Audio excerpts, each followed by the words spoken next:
마태복음 21장까지 읽었습니다. 오늘도 이 저녁에 주 앞에 나와 예배하는 여러분들과 있는 환경 처소에서 온라인으로 동참하는 섬김의 가족들에게 하나님의 그 놀라운 평강이 함께 하시기를 원합니다. 오늘 아침부터 비가 내렸습니다. 간밤에도 내리고 내일 또 내린다고 하는데 비 내리는 날은 좀 우중충하죠. 중동 같은 데서는 비 내리는 날은 축제의 날과 같이 너무 좋은 날인데 비를 기다리는 사람들이니까 우리는 그저 뭐 와도 그만 안 와도 그만. 농사철에 아주 기다릴 때가 있죠. 가뭄이 심할 때는 비가 좀 오기를 기다리는데 올해는 비가 하도 많이 와서 별로 비를 기다리는 사람은 없는 것 같아. 그러나 은혜의 단비는 항상 기다려야 할 줄 믿습니다. 늦은 비와 이른 비, 이른 비와 늦은 비, 때로는 소낙비로, 때로는 장맛비로, 이게 바로 우리의 영적인 삶을 윤택하게 하는 방법입니다. 하나님 오늘도 은혜의 단비를 내려주시옵소서. 저는 비 오는 날도 산에 가거든요. 처음에 비 오는 날은 갈등이 많았습니다. 아이고 이거 뒤집어 차면 참 좋겠는데 오늘 딱 그냥 그런 날인데 그럴 때 있잖아요. 근데 그거 이기고 가면은요, 산에 가면은 비가 나무들이 이렇게 계속 있으니까 비가 나뭇잎에 떨어지고 그 다음에 떨어진다고요.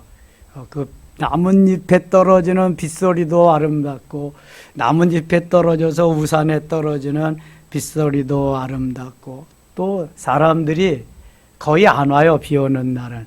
그래서 또 좋아요. 사람들을 요새 산에서 만나면은 대부분 마스크를 안 썼든지 아니면 턱스크루든지 그럽니다. 그래서 사람이 오면은 갔다가 이렇게 하다가 또 가면 내리고 저도 주로 그러거든요. 왜냐하면은 산에까지 가서 공기 좋은데 마스크를 쓰고 있다. 아유, 그것도 이제는 뭐 두 번씩 접종 거의 다 했는데 산에 젊은이들은 안 오거든요. 사실 어르신들이나 이렇게 오지. 그러니까 서로 다 이해하고 이제 지나가요. 그래도 그냥 지나가는 사람은 없어. 다 갔다가 대고 지나가고 다시 한번 쓰고 지나가고 이제 그런데요. 요즘은 산에 버섯이 많습니다. 버섯. 근데 잘 모르니까 잘 안 따가죠. 저도 옛날에 어머니 따라서 버섯 많이 따라다녔는데 잘 안 따옵니다. 제가 아는 건 있거든요. 딱 청버섯, 갑버섯, 표고버섯, 쌀이버섯, 밤버섯 이런 거 아는데 별로 안 따옵니다. 요즘은 밤이 떨어지니까 밤 주워서 까먹으면서 다니는 그 재미로 다니고 그래요. 아무튼 가을은 좋은 계절입니다. 열매가 있어서 좋은 계절이에요. 근데 좋은 나무가 돼야 좋은 열매를 맺는 겁니다. 좋은 나무도 되지 않고 좋은 열매를 기다리면 안 돼요. 그래서 농부는 좋은 나무를 키우고 좋은 곡식을 키우기에 심혈을 기울이는 거예요. 봄부터 가을까지. 그래야 좋은 열매를 맺기 때문에. 하나님이 우리에게 좋은 열매 맺기를 원하십니다. 그러면은 좋은 제목, 좋은 곡식, 좋은 사람이 되어야 돼. 하나님이 기뻐하고 인정하는 하나님이 쓰실 만한 그러한 좋은 사람이 되어야 돼. 하나님의 사람. 그래서 스가랴 4장 7절에 큰 산아 내가 무엇이냐? 내가 수룹바벨 앞에서 뭐가 되리라? 평지가 되리라. 수룹바벨은 하나님의 사람입니다. 큰 산아 내가 무엇이냐? 내가 하나님의 사람 앞에서 평지가 되리라. 믿음의 사람, 하나님의 사람 앞에서는 큰 산이건 작은 산이건 상관이 없어요. 평지가 되리라. 명하면 평지가 되는 거예요. 작은 겨자씨만한 믿음만 있어도 산을 명하여 바다라 명하시면 산이 다 간다고 무너진다고 그러시잖아요. 작은 믿음만 있어도.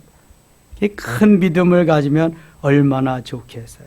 주님은 계속 우리에게 큰 믿음 갖기를 원하시고 그 다음에 좋은 나무 되기를 원하시며 같은 사람이로되 다른 사람 되기를 원하십니다. 그래서 하나님의 사람으로서 하나님의 영광을 드러내는 간증을 남길 수 있는 아브라함의 후손이 되기를 원하는 거예요. 하나님의 사람이 되기를. 그래서 오늘도 사도 바울과 같이 나를 내려놓고 주님만 바라보고 달려가는 그 믿음, 그 신앙은 얼마나 중요한지 몰라요. 예수님은 공생의 3년 동안 이 땅에 계시면서 가르치시며 전파하시고 치료하시는 일에 아주 올인하십니다. 사복음이 다 그겁니다. 예수님이 가르치고 전파하고 치유하시는 일. 그래서 하나님의 말씀을 가르칩니다. 천국 복음을 전파하십니다. 그리고 치료해 주십니다. 20장 갑니다. 20장. 천국은 마치 품꾼을 얻어 포도원에 들어보내려고 이른 아침에 나간 집주인과 같으니, 품꾼의 비유예요. 품꾼의 비유. 품꾼이라고 하는 것은 하루 벌어서 하루 먹는 사람들이 이제 일용직을 말하는 것입니다. 대개 직장이 있는 사람들은 월급을 받습니다. 미국에 가면 주급을 받습니다. 유럽도 그렇고요. 주급이나 한 달 지나면 월급이나, 이건 정해진 직장. 내가 일하면 거기에서 자동으로 정기적으로 급료를 지급해 준다는 거예요. 품꾼은 정해진 직장이 없는 거예요. 어느 곳에든지 자기가 원하는 곳에 가서 주인이 써주는 것만큼 일하는 거예요. 유대인들의 하루의 품삯은 한 데나리온입니다. 한 데나리온. 우리가 하루에 10만 원을 노동자들이 벌 수 있다. 그럼 그게 한 데나리온입니다. 자, 그래서 품꾼들이 지금 일을 하러 가는데 주인이 시간에 관계없이 일하는 현장에 투입해서 일을 하고 맨 마지막에 다 끝났을 때 대개 뭐 5시나 6시에 끝맺잖아요. 그리고 하루의 일당을 지불하는 겁니다. 그런데 이 주인의 지불 방법은 일찍 온 사람이나 늦게 온 사람이나 8시간 일한 사람이나 1시간 일한 사람이나 똑같이 지불을 했다는 거예요. 그날 일한 노동의 대가를. 그러니까 일찍 와서 8시간 일한 사람들은 불만이 많아요. 와서 1시간 일하고도 한 데나리온 받는데 우리 8시간 일했으면 8배를 받아야지. 불만이 많아. 그래서 따졌죠.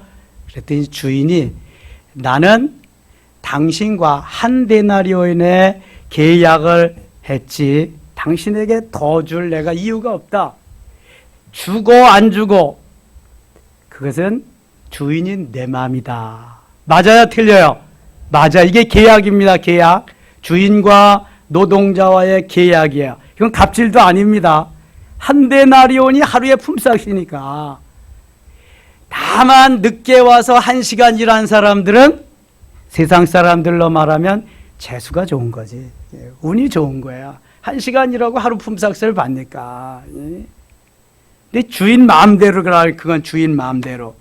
자, 여기 14절 한번 보세요. 14절. 내 것이나 가지고 가라. 나중 온 이 사람들에게 너와 같이 주는 것이 내 뜻이니라. 내 뜻, 내 마음이다. 주인이 주고 싶으면 주는 거지. 너 한 데나리온 나하고 계약하고 왔으면 넌 발음이 잘 안 된다. 한 데나리온만 받으면 된다. 너는 다른 말할 이유가 없다. 내 것을 가지고 15절 보세요. 내 것을 가지고 내 뜻대로 할 것이 아니냐. 내가 선함으로 내가 악하게 보느냐. 내가 선한데 내가 악하게 보느냐. 그건 내 마음이 악하기 때문에 그렇다. 나는 내가 할 도리를 다했다. 그러면서 이 16절이 결론이잖아요. 16절 같이 읽어요. 이와 같이 나중된 자로서 먼저 되고 먼저 된 자로서 나중되리라. 아멘. 아하, 그러니까 이거는 우리가 다 똑같이 출발선상에서 이게 뭐 100m 육상 경기예요? 아니면 42.195 마라톤 경기예요? 그런 게 아니잖아요. 똑같은 선상에서 출발하지 않았어도 어떤 사람은 빨리 출발하고 어떤 사람은 좀 늦게 출발한 사람이 있어도 이거는 어떤 사람은 예수를 빨리 믿고 어떤 사람은 좀 늦게 믿은 사람이 있어도 꼬린 지점에 가면은 늦게 믿은 사람이 더 열매를 많이 맺을 수도 있고 먼저 믿은 사람이 열매를 덜 맺을 수도 있다. 나중된 자로서 먼저 되고 먼저 된 자로서 나중된다. 이것은 성령의 역사가 어떻게 나타나는가 그에 따라서 달라지는 거예요. 내가 어떤 마음을 가지고 달려갔는가. 토끼가 자신만만해서 자기는 열심히 안 뛰어도 거북이를 이길 수 있다. 그래서 충분히 가서 가다가 잠을 자고 쉬잖아요. 가보니까 거북이는 쉬지 않고 부지런히 기어갔는데 거북이가 이겼다는 우화가 있어요. 일찍 남보다 일찍 먼저 믿었어도 그냥 잠이나 자고 대충 살면은 거북이한테도 거북이한테도 늦어지는 거예요. 물론 출발은 거북이하고 토끼하고 같이 갔지만 더 늦게 출발한다 그래도 내가 게으름을 피우고 내 할 일을 제대로 다 하지 못하고 사명을 감당하지 못하면 그날에 나중된 자한테 밀리는 거예요. 밀려요. 요즘은 법관도 막 서열 파괴가 되고 뭐 일반 직장은 대기업은 더더욱 그렇습니다. 30대에 막 이사가 되고 그냥 뭐 임원이 되고 막 그러잖아요. 그냥 능력 위주로 요즘은 막 세우는 시대가 됐단 말이죠.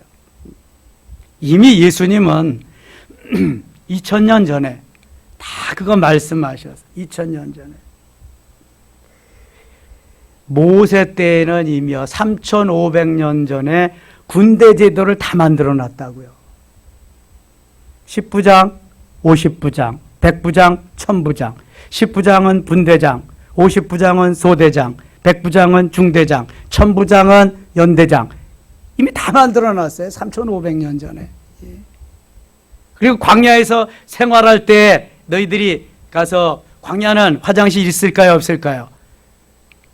없잖아요. 40년 동안 광야 생활하는데 화장실이 어디 있어요? 반드시 삽을 가져가서 볼일 본 것을 다 어떻게 하라? 덮어라. 아니 3500년 전에 다 그렇게 말씀하셨는데 요즘도 아무데나 가서 그렇게 하고 덮지도 않는 사람들이 있어. 예? 교회 와서도 그렇고 우리 방학동에 지하에서 있을 때는요. 교회 와서도 양심이 없지. 양심이 없어. 우리 여기 건축하고도요. 교회 주위에 이게 뭐 땅에서 나야 제대로 치우지 콘크리트 위에다가 그냥 아이고 저는 그런 걸 하도 많이 치워봐가지고요. 이제는 뭐 그래서 그런지 잔디밭에 고양이 새끼들이 얼마나 와서 좋은 화장실 여기 있구나 실례를 해놓는지 몰라. 아주 요즘 고양이 실내해 놓은 거 치우느라고. 그저께 서정원 집사님, 이정석 집사님이 잔디 깎으러 왔거든요. 그러니까 저는 깎으러 오는지도 몰랐어요. 근데 너무 지저분하니까 냄새도 나고 한 10군데도 덧쳐서 아이고 얼마나 많은지 몰라 고양이. 그래서 저는 고양이가 배설말 좀 안 해놓으면 잘 봐줄 수 있는데 매일 와서 배설하니까 보기만 하면 미워. 너무 미운 거야 그냥. 그래서 쫓아가가지고 쫓아내고 그러는데 어떤 사람들은 또 밥을 갖다 주더라고 자꾸 이렇게 여기저기에. 그거야 가치관이 다르니까 어쩔 수 없고 좋아하는 사람도 있고. 근데 아무데나 좀 배설 좀 안 했으면 좋겠어. 고양이들도 화장실을 좀 만들어주면 좋겠더라고. 아유, 이거 주인의 마음대로 하는 겁니다. 주인 마음대로. 자, 20절부터 갑니다. 청탁이 언제부터 있었나 그랬더니 청탁이 예수님 시대부터 있었더라고. 분명히 이거 뇌물도 가져왔을 거야. 여기. 그때 세베대의 아들의 어머니가 그 아들들을 데리고 예수께 와서 절하며 무엇을 구하니 예수께서 이르시되 무엇을 원하느냐 이르되 나의 이 두 아들을 주의 나라에 하나는 주의 우편에 하나는 주의 좌편에 앉게 명하소서. 예수님이요 가는 데마다 역사가 일어나고 사람들이 구름대같이 이렇게 모여드니까요.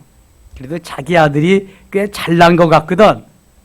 사실 예수님이 베드로, 요한, 야고보를 삼총사와 같이 중요한 일이 있을 때마다 데리고 다녔어요. 어머니가 그걸 아니까 어머니가 예수님께 와서 청탁을 합니다. 예수님 왕 되시면 제 두 아들 좌우편에 앉혀주세요. 치맛바람이죠. 완전히 이거는 그냥 엄마 찬스를 이용해서 이제 아들들이 출세 좀 하자는 거죠. 22절 예수께서 대답하여 이르시되 너희는 너희가 구하는 것을 알지 못하는도다. 내가 마시려는 잔을 너희가 마실 수 있느냐? 그들이 말하되 할 수 있나이다. 내가 마실 수 있는 잔을 너희도 마실 수 있느냐? 대개 마시는 건 뭘 마셔요? 뭘 마셔요? 주스를 마시든지 물을 마시든지 옛날에 포도주를 마시든지 세상 사람들은 건배하면서 또 한 잔 또 마시든지 이런 거 마시는 건데 예수님은 포도주비나 주스나 이런 걸 말씀하신 게 아니에요. 예수님이 마시는 잔은 무슨 잔이다? 고난의 잔. 고난의 잔. 십자가의 잔. 죽음의 잔. 고난의 쓴 잔이에요. 예수님은 지금 쓴 잔을 마실 수 있느냐 묻는 거야. 근데 쓴 잔이고 단 잔이고 이거는 와중에 안중에도 없어. 예수님이 앉혀주시기만 하면은 그거는 그냥 그것만 바라고 달려오는 그것만. 앉혀주시기만 하면 돼. 그랬더니 마실 수 있나이다 그래요. 이르시되 너희가 과연 내 잔을 마시려니와. 너희들 마실 수 있다 그랬지? 내 잔을 마시려니와. 그래, 니들이 원하는 대로 마실 수 있어. 내 좌우편에 앉는 것은 내가 주는 것이 아니라 내 아버지께서 누구를 위하여 예비하셨든지 그들이 얻을 것이니라. 지금 요한과 야고보의 어머니는 예수님이 이 땅에 계셔서 출세할 때 왕이 임금이 될 때에 영의정, 좌의정, 좌우편에서 예수님 좌우편에서 그냥 호령할 수 있도록 누릴 수 있도록 한자리 해먹을 수 있도록 그거 청탁하러 왔는데 예수님은 그거하고 달리 고난과 죽음과 하늘에서의 그 자리를 말씀하세요. 우리가 주님과의 이러한 관계에서 동분서답을 할 때가 많고요. 내가 바라는 것과 주님이 주시고자 하는 것이 이렇게 완전히 180도 다를 때가 있어요. 주님과 제대로 커뮤니케이션이 제대로 되지 않아가지고 내가 낙심하고 좌절할 때도 있어요. 왜냐하면 주님은 영적인 거 주로 말씀하시는데 우리가 생각하는 건 주로 육신적이잖아요. 육적인 거예요. 지금 야고보와 요한의 어머니도 육신적인 그 자리 좌우편을 원하는데 예수님은 영적인 거 말씀하세요. 내 좌우편에 앉는 것은 내가 할 일이 아니라 하늘에 계신 내 아버지께서 하신다. 근데 정말 야고보가요 제일 먼저 그 고난의 잔을 마십니다. 고난의 잔을. 사도 중에 최초의 순교자가 누구예요? 야고보입니다. 사도행전 12장에.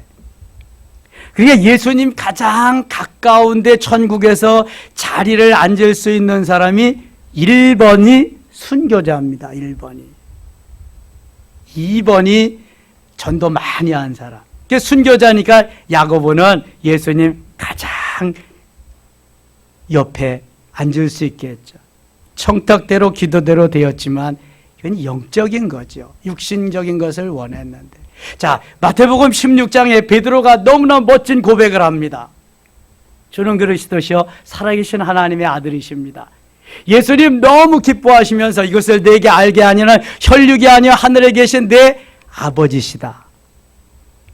그러면서 내가 이 반석 위에 교회를 세우리니 음부의 권세가 침노하지 못할 것이다. 내가 땅에서 무엇이든지 매면 하늘에서도 매일 것이요 땅에서 무엇이든지 풀면 하늘에서도 풀리리라 하면서 베드로라고 하는, 반석이라고 하는 엄청난 이름을 수여하십니다.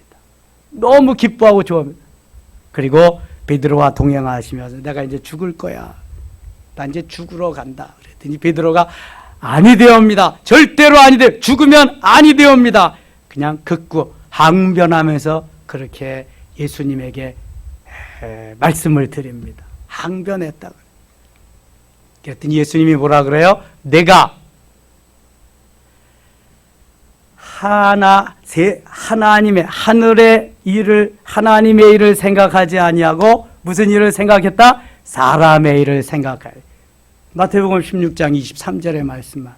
내가 하나님의 일을 생각하지 아니하고 사람의 일을 생각하도다.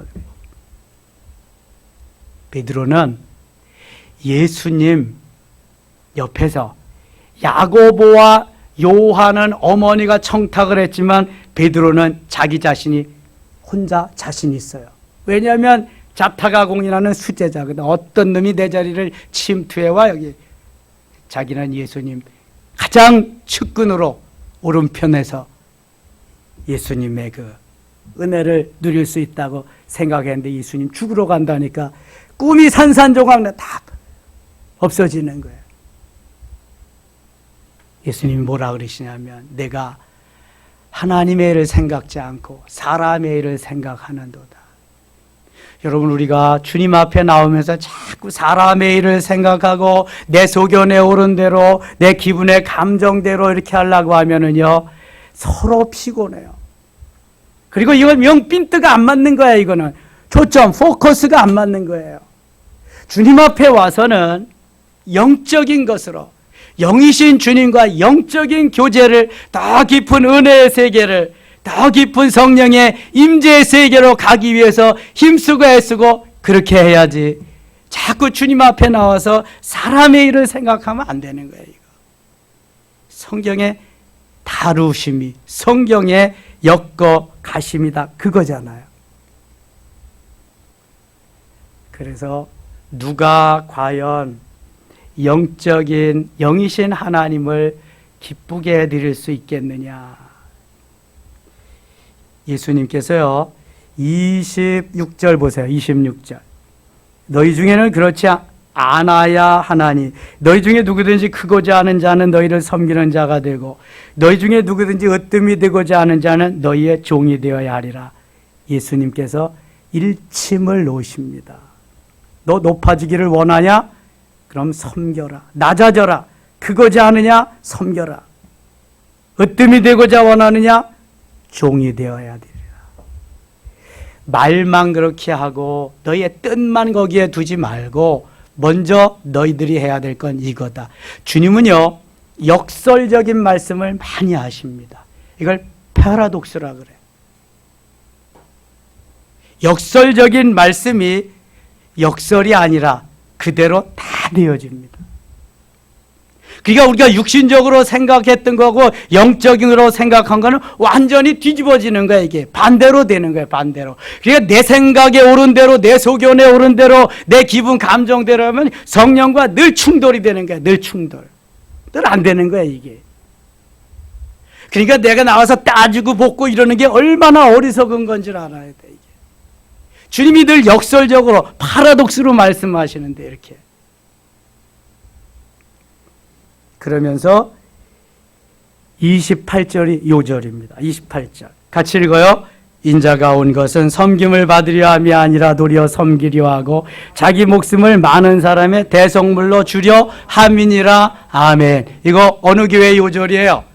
우리 섬김의 교회 요절이에요. 마가복음 10장 45절하고 한자도 틀리지 않습니다. 사실 마가복음이 섬김의 종으로서의 예수님을 말씀하거든요. 그래서 섬김이라고 하는 그러한 그 단어, 그러한 용어는 마가복음에도 적당한 용어예요. 마태복음은 왕으로서 오신 예수님을 말씀하고 있거든요. 왕으로 오셨지만 예수님은 섬김의 삶을 산다. 그거예요. 그러나 마가복음은 계속해서 섬김의 삶을 강조하고 있는 책입니다. 그래서 순환과 고난과 부활이 3분의 2 정도나 마가복음에는 담겨 있습니다. 공간복음서에서도. 인자에 온 것은 섬김을 받으려 함이 아니라 도리어 섬기려 하고, 주님은 이 땅에 섬기러 오셨어요.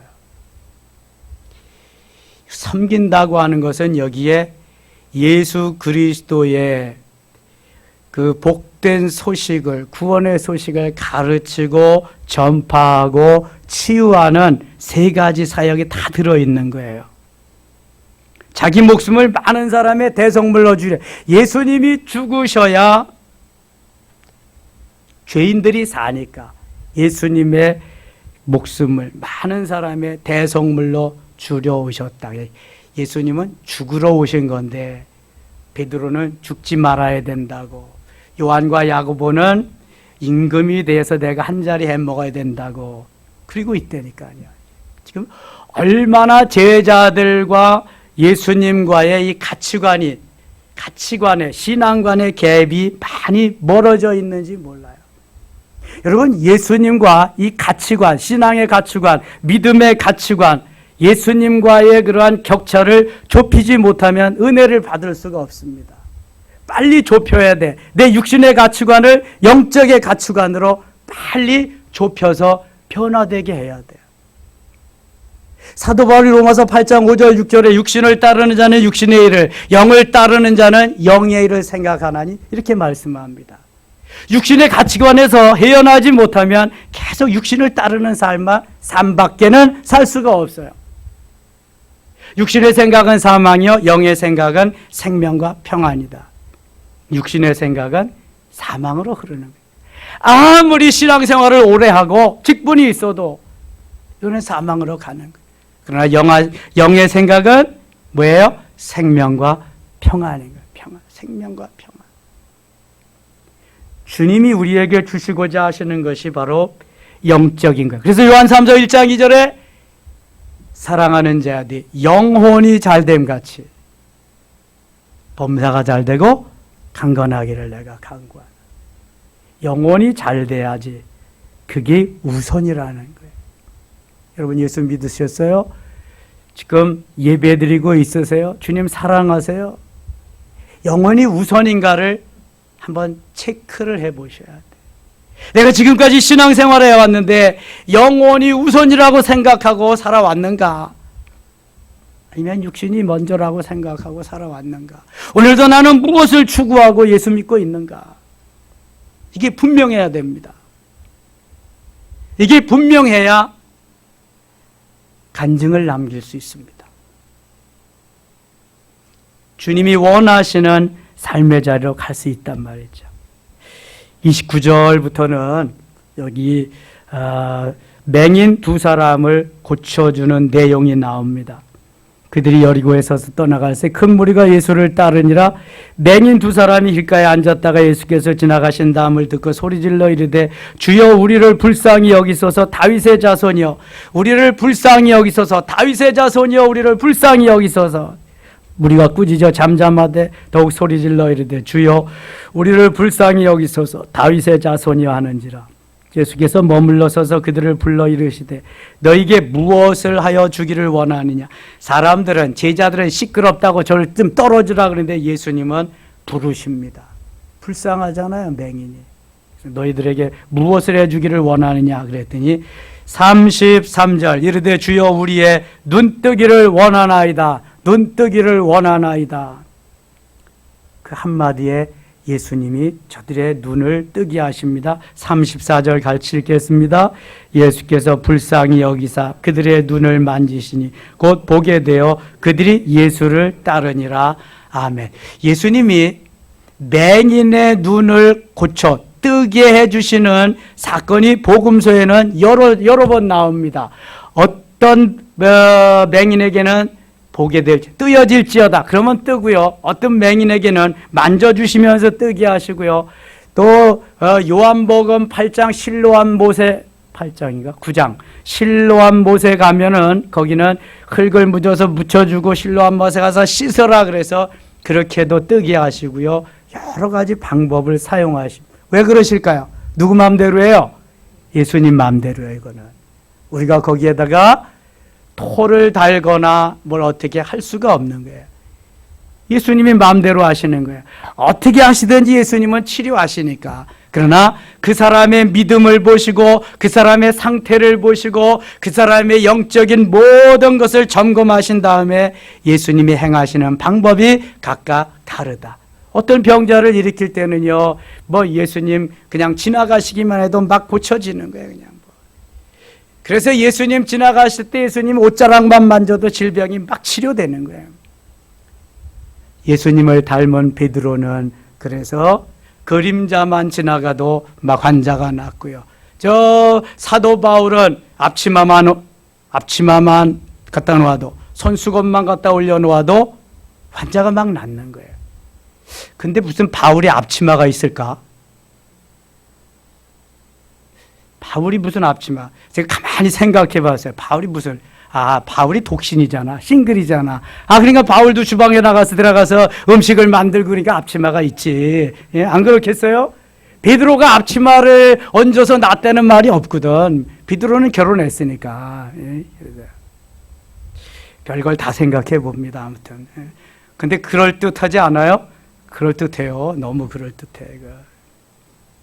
21장 가겠습니다. 21장. 21장부터는 순환의 한 주간을 말씀하고 있습니다. 순환의 한 주간은 사순절 7주 동안, 주일을 제외한 40일이 사순절입니다. 그 40일 7주 동안에 맨 마지막 주간이 순환의 한 주간이에요. 무슨 요일부터 무슨 요일까지 계속된다? 수요일부터는 사순절의 시작, 제2의 수요일, 그게 사순절의 시작이고, 순환의 한 주간은 무슨 요일부터 시작한다? 주일부터 토요일까지. 주일은 종려주일이라고 그래. 종려주일. 예수님 나귀 타고, 한 번도 타보지 않은 나귀 타고 예루살렘 성에 만왕의 왕으로 입성하시는 날이 주일이에요. 그래서 금요일날 십자가에 달리시고 고난당하시고 무덤에 붙이시고 토요일날 온종일 무덤에 계시다가 주일날 부활하는 겁니다. 그래서 순환의 한 주간은 종려주일부터 토요일까지, 주일은 부활절입니다.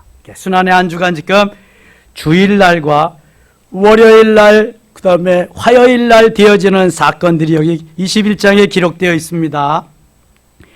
1절 보겠습니다. 그들이 예루살렘에 가까이 가서 감람산 벳바기에 이르렀을 때 예수께서 두 제자를 보내시며 이르시되 너희는 맞은편 마을로 가라. 그리하면 곧 매인 나귀와 나귀 새끼가 함께 있는 것을 보리니 풀어 내게로 끌고 오라. 같이 읽어요. 3절.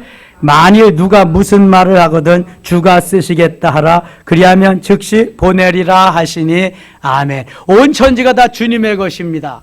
사실 이게 어떤 사람이 길러 놓은 건데 한 번도 타지 않은 나귀 새끼를 가서 끌고 오라 그래. 만일 누가 무슨 말을 하거든 주가 쓰시겠다 하라. 주께서. 그럼 괜찮을 거다. 그래서 한 번도 타보지 않은 나귀 새끼를 타고 예루살렘 성에 입성하십니다. 8절입니다. 8절.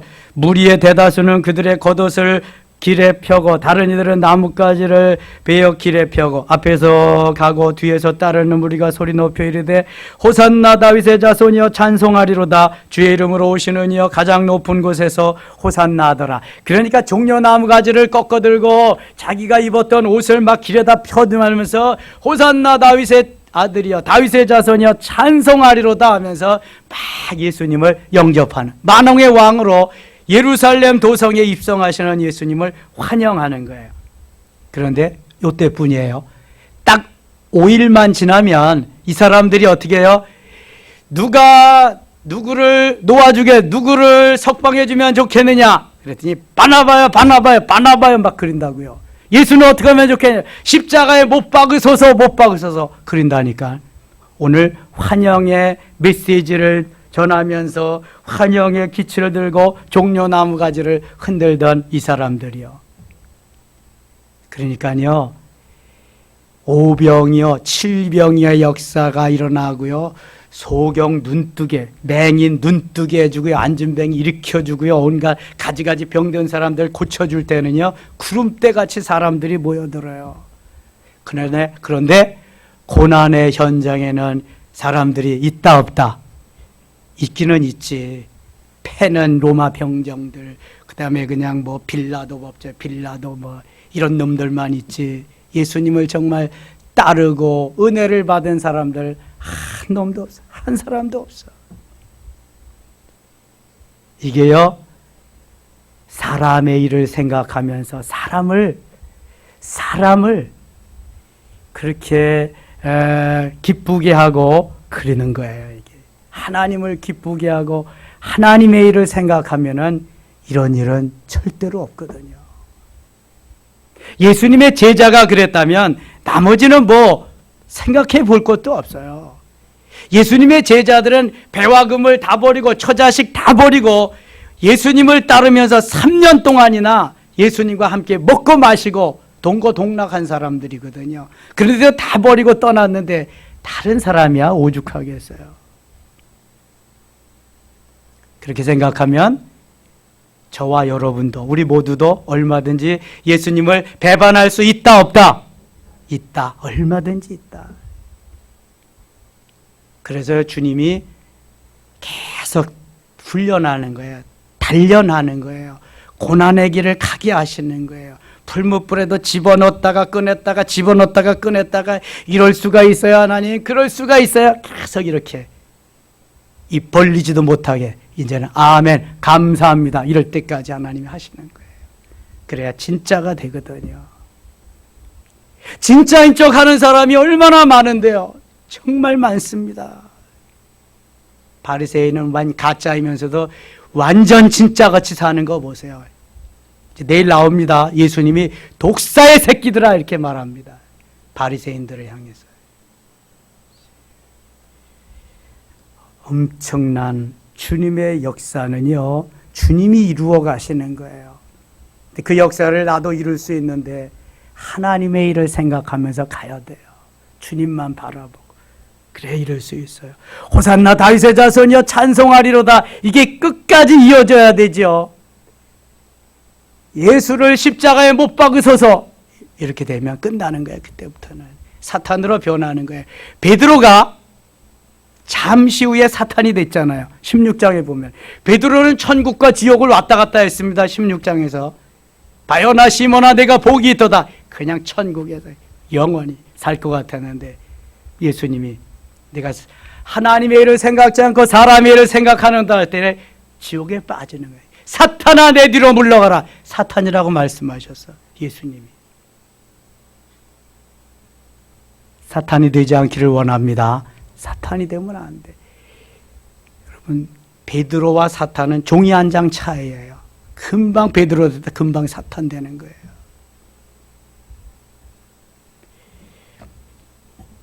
월요일 날 되어진 일들이 12절, 13절 계속 나옵니다. 12절 예수께서 성전에 들어가사 성전 안에서 매매하는 모든 사람들을 내쫓으시며 돈 바꾸는 사람들의 상과 비둘기 파는 사람들의 의자를 둘러 엎으시고 13절 같이 읽어요. 그들에게 이르시되 기록된 바 내 집은 기도하는 집이라 일컬음을 받으리라 하였거늘 너희는 강도의 소굴을 만드는도다 하시는. 월요일날 주일날 저녁에 베다니에 나사로 마르다 마리아의 집에 가서 쉬시고 예루살렘 성전에 제일 먼저 올라가셨어요. 그랬더니 비둘기 팔고 돈 바꾸는 사람들이 장사진을 치고 있는 거예요. 예수님은 내 집은 기도하는, 이게 본래 이사야 56장 7절 말씀을 인용하신 건데 이사야 56장 7절은 내 집은 만민이 기도하는 집이라 이렇게 말씀합니다. 만민이 기도하는 집인데 너희들이 소나 말이나 또 비둘기나 팔고 돈이나 바꾸면 되겠느냐. 이게 지금 성전 안에서 이루어진 일은 아닙니다. 성전 뜰에서 이루어진 거죠. 성전 안에는 누가 들어가는 거예요? 제사장만 들어가는 거예요. 성소에, 지성소에는 누가 들어가요? 대제사장만 들어가는 거예요. 성전 뜰에서 이런 역사가 벌어졌다는 거지. 그러면서 쭉 기도에 대해서 말씀하시고 예수님이 길을 행하시는데 무화과 나무가 있어서 열매가 없어서 무화과 나무를 저주하시는 내용이 나오고요. 그다음에 화요일 날 바리새인들하고 또 포도원 농부의 비유로 저들에게 말씀하시는 이러한 거하고 쭉 말씀하십니다. 화요일 날 예수님의 생애에서 가장 많은 말씀을 하신 날이 순환의 한 주간 화요일입니다. 화요일, 순환의 한 주간 화요일. 수요일 날은 비다니에 가서 쉬십니다. 목요일 날은 제자들의 발을 씻기시고 성만찬 예식을 하시고 그 다음에 감람산에 오르셔서 밤이 맞도록 기도하십니다. 그때에 베드로, 요한, 야고보도 데리고 가서 겟세마네 동산에 가서 철야 기도 하시는 거예요. 그리고 금요일 날 체포되어서 십자가에 달리시고 그 다음에 돌아가시는 날. 이렇게 순환의 한 주간 이어지는데 이것이 계속 끝까지 26장, 27장에까지 갑니다. 28장 가면 부활하신 주님이 이제 나타나시는. 내일 새벽부터 또 계속해서 순환의 한 주간과 부활의 장면을 묵상하겠습니다.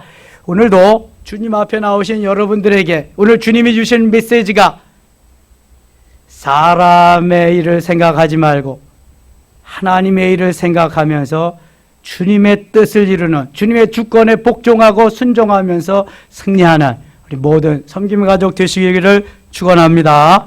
하나님 아버지 고맙습니다. 이 저녁에 함께 하시니 감사합니다. 깨우쳐 주시니 고맙습니다. 주님 깨닫고 행한 바가 있게 하여 주시며 영적으로 살게 하여 주시옵소서. 주님과 나와의 교제가 커뮤니케이션이 잘 될 수 있도록 성령이여 역사하여 주시옵소서. 예수님의 이름으로 기도드리옵나이다. 아멘.